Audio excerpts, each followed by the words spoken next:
Bienvenidos a Pulso Digital, Un nuevo ciclo de entrevistas del ISC Formación Política. en un mundo donde la información se mueve a la velocidad de la luz y los formatos tradicionales se reinventan. Reflexionamos sobre el presente y el futuro del periodismo y la comunicación. Vamos a comprender los desafíos actuales del periodismo en todas sus plataformas, analizar los cambios en el consumo de noticias y conectar con quienes hacen los medios para entender las decisiones que toman día a día. Muy bienvenidos a una nueva edición de Comunicar desde adentro con las herramientas del siglo XXI, del Instituto Superior de la Carrera. En el día de hoy vamos a estar conversando con Guillermo Kelmer. Él es editor jefe de la mesa central de la redacción del diario Clarín, para abordar cómo fue transformándose el diario de papel a lo largo de los últimos años y cómo viene atravesando justamente este nuevo escenario de medios de comunicación que tenemos el día de hoy.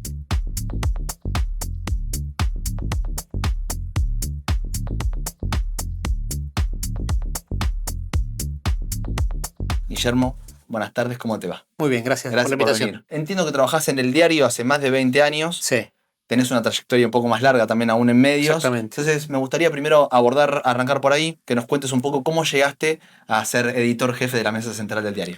Bueno, yo cuando terminé la secundaria decidí estudiar periodismo. No sabía bien por dónde ir. Obviamente, como muchos jóvenes y todos, siempre uno entra al periodismo por el lado del deporte. Entonces, en ese momento decidí estudiar periodismo deportivo. El año que se abría Deportea, existía TEA hace unos años, y ese año abría Deportea, o sea, eso fue en el 90.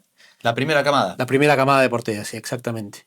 Y cuando estaba terminando, ya cursando el último año, me ofrecieron hacer una prueba en el diario La Prensa, que estaba armando una redacción un poco más joven, para un diario viejo y con gente muy, muy grande, un diario que casi no se vendía. Bueno, hice la prueba a fin de año y la prueba era básicamente ir a ver un partido de fútbol y hacer un comentario y un texto de un vestuario. Parece lejanísimo, pero en ese momento volvías al diario y escribías en una máquina de escribir.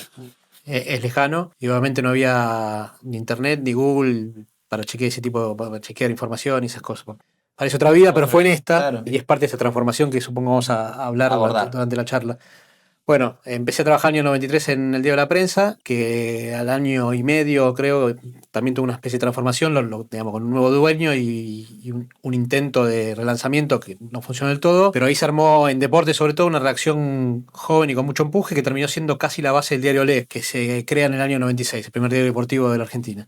Bueno, mi recorrido fue por otros medios gráficos y terminé entrando a Clarín por Olé y después por La Razón, cuando Clarín compró La Razón en el año 2001, y desde 2003 estoy en la redacción de Clarín básicamente, pero ese es el recorrido. Y si tuvieras que hacer, digamos, un paralelismo en esa redacción que te encontraste en el 2003 Sí. con la que ves hoy, ¿qué similitudes y diferencias encontrás? Mira, yo creo que similitud, básicamente la única es el edificio, que es el mismo. El que está en Barracas. El que está en Barracas, ni siquiera adentro del edificio, porque también se hizo una gran obra. Las redacciones en ese entonces eran como muy con estructuras cerradas, ¿no? Digamos, tenías el jefe en una oficina y la sección alrededor tabicada. Digamos, vos por ahí veías nada más que a tu compañero de al lado, y para hablar con otro tenías que pararte y recorrer la redacción. Después, no sé, a los 10, 15 años se hizo una transformación que se hizo una redacción como completamente abierta, incluso sin oficina. Después las oficinas fueron volviendo, pero en ese momento había por ahí 2 oficinas y todo el resto era como una cosa más horizontal. Básicamente es eso, el edificio es el mismo, la forma de trabajar, desde los horarios hasta las tareas, cambiaron, te diría, radicalmente.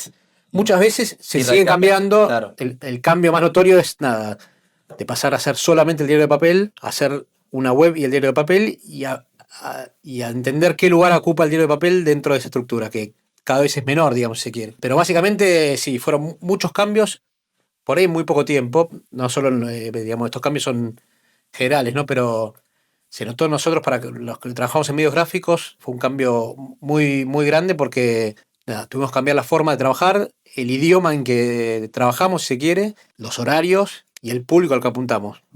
Por ahí el público es el mismo, pero con la transformación digital lo que empezamos a descubrir es básicamente a quién le hablamos con cada nota, ¿no? Antes uno, para saber si tu nota era leída, porque tenías que ir a un bar, sentarte y ver que el tipo estaba leyendo el diario y ver si se detenía en esa nota. Bueno, ahora todo eso se puede... Los clics, ¿no? Con los clics, sí, las visualizaciones y las métricas que te miden casi fielmente. No te voy a decir que es un 100%, pero te puede ver de cada nota quién la mira, cómo la mira, cuánto tiempo la mira y cuánto interés despierta, ¿no? Es una información mucho más detallada también al respecto de cómo se consume esa información. Antes, capaz en el diario, podíamos encontrar una primicia. Sí. ¿Hay lugar para la primicia en el diario de papel? No, yo te diría que en el diario de papel, a ver, hasta hace poco por ahí el caso más reciente es el acceso que tuvo un periodista de Clarín a la denuncia de Fabiola Yáñez contra Alberto Fernández. La denuncia de violencia de género, sabrán que fue medio casi casualidad, pues esa denuncia aparece en otra causa, entonces, bueno, un periodista que hacía judiciales estaba trabajando en esa causa y encontró eso, y eso se guardó, creo, un sábado, un domingo, para la tapa del diario de papel. Pero Eso, son esas excepciones, ¿no? son excepciones incluso, pero analizándolo después es un recurso que ya no tiene demasiada validez, que va a tener mucho más impacto si vos lo das como primicia en En la web. la web. Que en el diario de papel, un domingo, el tráfico está todo medido.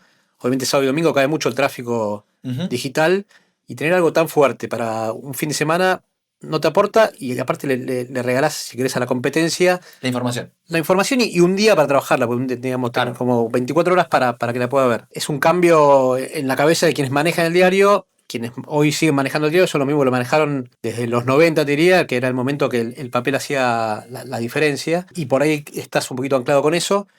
Pero en este caso, claramente fue una opción que no se manejó bien. Cuando tenés algo tan fuerte tenés que tirarlo. Un caso similar de alto impacto fue el vacunatorio VIP durante la época de la pandemia. Y ahí, en cuanto se tiró, porque aparte ahí ya estaba circulando por todos lados. Información. Y nada, después vos tenés una herramienta mucho más fuerte ahora, que es el diario digital, que el diario de papel. Para, si querés tener primicia, la tenés ahí. Yo te diría que, a tu pregunta, si hay lugar para las primicias en el diario de papel, yo creo que hay un pequeño resquicio y que se va a terminar. Bueno, algo parecido también entonces pasa con las tapas, ¿no? Porque capaz hoy vemos una tapa del diario La Mañana, ya quedó vieja, ¿no? Es información antigua. ¿Se pelean mucho con eso? Con la tapa del diario, qué poner, qué es lo que se busca lo distinto. A ver, como autocrítica te diría que no se busca lo distinto, que muchas veces la tapa del diario queda vieja. Ya está dirigida casi a un público muy reducido, digamos. No hay forma de vender un diario por lo que tiene en la tapa. Yo me crié en una casa donde yo bajaba a desayunar a la mañana para ir al colegio y estaba Clarín en la mesa, porque llega todos los días. De hecho, mis padres lo siguen recibiendo todos los días. Y uno lo leía, a ver, yo como te contaba antes, por ahí empezaba por deportes, ¿no? Me iba para el fondo. Pero lo que buscaba eran cosas que yo no me había enterado el día anterior. Y ahora circula tanto la información, circula información por tantos lugares distintos, que es muy difícil que el diario tenga algún atractivo en la tapa, ¿no? Salvo que es una foto distinta. Pero muchas veces la foto del diario es una captura o de televisión o de algo que viste en internet, con lo que parece más viejo aún, ¿no? Es difícil. ¿Y qué crees que busca el lector del diario en el diario entonces? Creo que son pocos los genuinos lectores de diario de papel que buscan informarse. A ver, yo te contaba, empecé a trabajar en Clarín en 2001. Casi no había, creo que solamente estaba TN como canal de noticias, y no había webs, ¿no? No había canales digitales, no había streaming, no había... Bueno, estaban las radios. Tanto la radio como la tele se alimentaban durante la mañana, la primera hora de la mañana, con la tapa de los diarios, ¿no? Y las informaciones que estaban en los diarios, y de ahí se producía para el resto del día. Ahora es completamente al revés, salvo algunas cosas. Nosotros tuvimos en la tapa del diario El Lunes, por ejemplo, una operación inédita en el hospital italiano, donde un bebé falleció y los padres le donaron el corazón al nene que compartía la pieza con ese bebé en el hospital. Nada, fue una primicia porque tuvimos acceso casi de casualidad al caso, lo trabajamos y lo tuvimos. La tele lo recuperó el martes, fueron al hospital y hicieron la nota. En otro momento eso te lo marcaba, estaba en la tapa del diario, y iba a estar todos hablando de eso durante el día. Y tardó en llegar. Tardó en llegar, y la escasa repercusión que tiene, te da cuenta del diario de papel, ya no marca la agenda como la marcaba antes, y que está dirigida por ahí la tapa al lector que todavía está, que persiste, como te contaba mis padres, por ejemplo, que seguramente, si bien están viendo la televisión durante todo el día, siguen creyendo que lo que está en el papel pasa primero, y después al famoso círculo rojo, que todavía se alimenta un poco de lo que dicen los medios, y como que el papel lo certifica, ¿viste? Que en la web uno publica algo y lo puede ir cambiando, o incluso al día siguiente, o cuando la información cambia. El papel es como que está publicado, está sellado y es así. No es así, pero da la sensación de que es así. Y me parece que ese pequeño círculo rojo todavía se alimenta un poquito de las tapas de los diarios. Y entonces en lo digital. Sí. En lo digital sí encontramos un vínculo más cercano con los lectores, más cotidiano. ¿Lo perdió el papel? ¿Lo ganó el digital? Mira, en el caso de Clarín y en el caso de La Nación, porque tiene una política similar, claramente está certificado con lo que son los suscriptores. Hay dos políticas para tener lectores más fieles. El primer paso es el que se registra, que vos llegás a un momento que te dice quién sos. Claro. Sí, en algún caso con un registro alcanza, no tenés que pagar nada. y ese ya es un lector que vos ya sabés quién es, por lo menos. El segundo paso es cuando no te deja leer si no pagás, que es el suscriptor, que es básicamente el que antes compraba el diario de papel y ahora te paga por leerte en otro formato.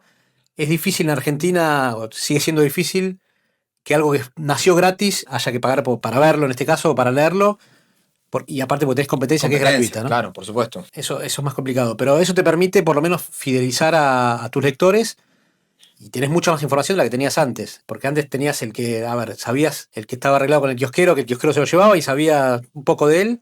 Ahora con ese registro, el primer paso del registro y el segundo paso de la suscripción, nada, tenés los datos, Mucha quién más es, información. la edad, Claro. en qué barrio vive, saber de hincha de qué equipo es y ese tipo de cosas, y en un futuro no muy lejano empezar a armarles diarios personales. ¿Ese podría ser un hipotético futuro del diario digital, digamos? Sí, yo creo que ya se intenta trabajar en eso. Creo que la inteligencia artificial va a ayudar mucho a hacer eso, a hacer como, si se quiere, diarios personalizados, que es lo que hace un poco el lector más joven ahora que no lee diarios y se informa por redes Por sociales. redes sociales, esa como El- burbuja informativa de la que se habla. Sí, y se informa con lo que quiere y con lo que le llega porque ya vio otras cosas, ¿no? Entonces me parece que los medios tradicionales van a tener que adaptarse un poco más a eso y a no hacer algo tan general, sino algo más personalizado. Y si hablamos de periodismo, ¿cómo se logra el equilibrio entre el clic e informar?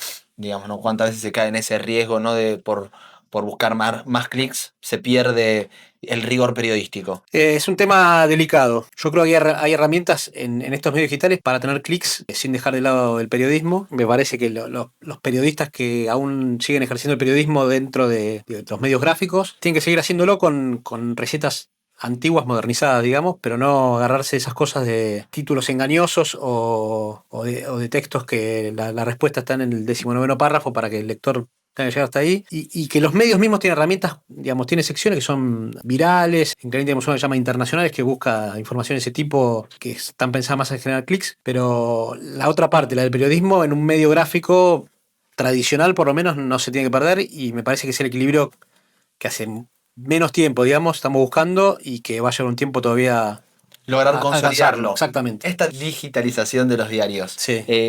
¿qué aprendizaje crees que le deja al periodismo? Yo creo que lo primero es que nunca se termina. Te digo, para un periodista como yo que nació gráfico y se fue transformando, la transformación nunca termina.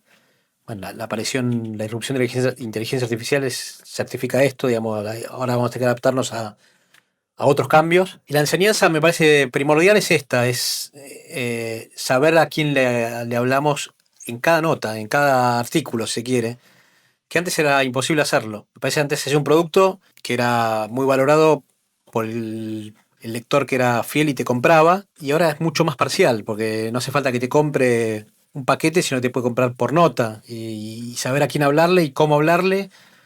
Es el desafío que la digitalización de los medios nos propone todos los días, ¿eh? Es así. Bueno, también recién mencionaba esto de la burbuja informativa Sí, y esto que nos pasa a cada uno, ¿no? Con nuestro teléfono, que exacto. seguramente las cosas que seguimos en redes sociales o confirman lo que pensamos o nos agrada, son contenidos que nos agrada. Estamos más comunicados que nunca, pero al mismo tiempo estamos más fragmentados, estamos menos dispuestos a escuchar. Pareciera que sí. A ver, yo lo veo en mis hijos, que son desde adolescentes hasta jóvenes, si se quiere. No sé si menos dispuesto a escuchar, sino a escuchar lo que ellos quieren escuchar. Más fácil. Por ahí esa es la expresión. Mm. Y con lo que escuchan están completos, salvo que tengan más curiosidad. Yo di muchos años clases de periodismo, tenía un taller de periodismo gráfico y siempre, viste, la primera clase decía, a ver, si no tienen inquietudes, si no son curiosos, dedíquense a otra cosa. Y me costó entender cómo alumnos, digamos, yo tenía 40 y los chicos tenían 18, entre 18 y 20, y sabían que yo trabajaba en Clarín, quiero o no, en su momento, y ahora sigue siendo uno de los diarios más importantes del país, que casi ninguno tuviera la inquietud de decirme, ¿puedo ir a la redacción a ver cómo es el diario? Para mí es eso, lo que se está perdiendo es un poco eso, la inquietud y la curiosidad para ejercer el periodismo y para consumirlo también. Entonces me parece que es eso. Para tomar cosas de ahí, informar. No es que solamente la única fuente es ir directo al protagonista. Si Milei va a un streaming y a un discurso de 6 horas o a una nota de 6 horas, nada, hay que escucharlo ahí y sacar de ahí. Si el día de mañana te una entrevista a vos, será distinto y podrás repreguntar y un montón de cosas. Claramente los personajes se sienten más cómodos en lugares, esto no es solo de Milei. Lo hacía Totalmente. Cristina, lo hacía Macri, digamos, van a donde se sienten más cómodos y por ahí en este momento Milei con los medios tradicionales no se sentiría cómodo. Pero bueno, el tipo está 6 horas en un canal de streaming, bueno, no podemos obviarlo. Hay que escucharlo y informar desde ese lado. Dijo esto en este lado. Y que no se nos caiga, viste, no sé, los anillos por decir que no hablo con nosotros, sino que hablo con otro. Eso cambió. Y tenemos que saber que cambió. Y no quedarnos en la hipocresía de que solo vale si habla con nosotros. Es así. Si el futuro del diario digital es un diario personalizado, Sí. ¿cuál es el futuro del diario de papel? Y es difícil. Yo creo que el diario de papel, uno viene escuchando que va a desaparecer. De hecho, desaparecen, si en, no sé, en Estados Unidos solo sobreviven los grandes y los periódicos chicos se van achicando o desapareciendo y se transforman en digitales. Pasa en otro lugar del mundo, pero también persisten las ediciones de papel. Yo creo que el diario de papel debería de transformarse en algo más analítico, digamos, en más que el que lo lee le ayude a interpretar lo que pasó el día anterior que contarle lo mismo que pasó el día anterior. Digamos, que la tapa del diario sea Caputo dijo que hay que comprar dólares porque está barato, al día siguiente que lo dijo 24 horas después, no tiene mucho sentido. Pero por ahí sí analizar qué significa eso, qué pasa si no se cumple, no sé, un montón de variantes que también se hacen en el digital, pero bueno, dejar de lado la noticia y un poco más de análisis. Si no, yo creo que a la larga nadie lo va a requerir leerlo. Y es verdad que nuestros lectores del diario de papel son lectores de gente de, diría, 55 años para arriba. No hay un lector joven que consuma el diario de papel, salvo que se lo cruce por ahí, pero que lo compre, bueno, eso lo podemos ver. No hay gente joven que compre un diario hoy. Y sí un montón de gente joven que ni siquiera sabe que hay un diario, que hay diarios, te puedo asegurar. Me pasó dando clase hasta eso, porque yo te decía, ninguno tiene la inquietud y muchos no sabían ni que salía todo el día el diario. ¿Entendés? Bueno, contra eso no sirve enojarse. Hay que verlo, analizarlo y ver cómo trabajar para el que te sigue leyendo y para el que no te lee. O por lo menos el que no te lee, que si se cruza con algo tuyo, lo pueda leer. Pues si vos le hablas un idioma que no le sirve, tampoco lo va a leer. Ese es el gran desafío de la digitalización. Nada, cambiar nuestro lenguaje laboral de todos los días y poder hablarle al lector tradicional de 55 para arriba y al joven que no te lee tradicionalmente o no te lee habitualmente. Bueno, muchas gracias, Guillermo. No, por favor, gracias a ustedes. Hasta acá un nuevo episodio de Comunicar de Adentro con las herramientas del siglo XXI.